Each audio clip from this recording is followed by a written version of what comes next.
2 Corinthians chapter 10.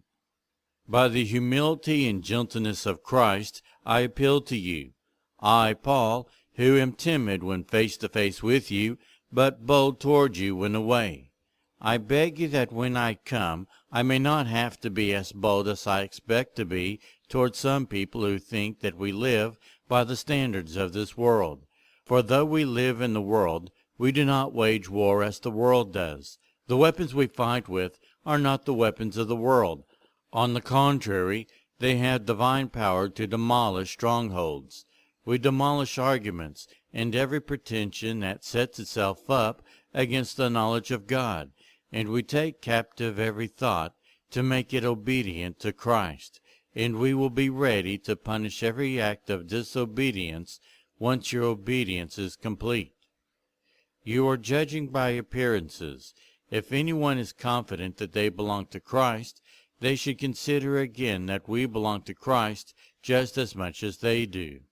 So even if I boast somewhat freely about the authority the Lord gave us for building you up rather than tearing you down, I will not be ashamed of it. I do not want to seem to be trying to frighten you with my letters, for some say, his letters are weighty and forceful, but in person he is unimpressive, and his speaking amounts to nothing. Such people should realize that what we are in our letters when we are absent, we will be in our actions when we are present.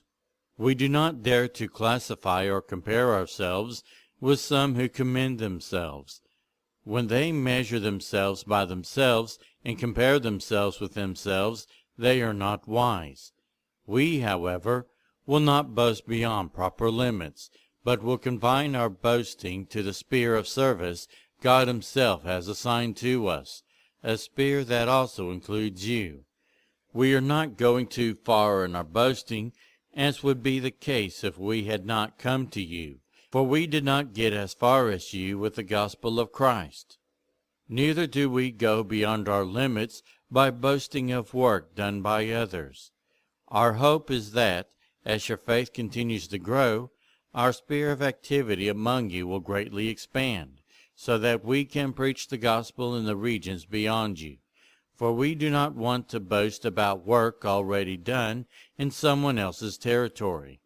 But let the one who boasts boast in the Lord, for it is not the one who commends himself who is approved, but the one whom the Lord commends.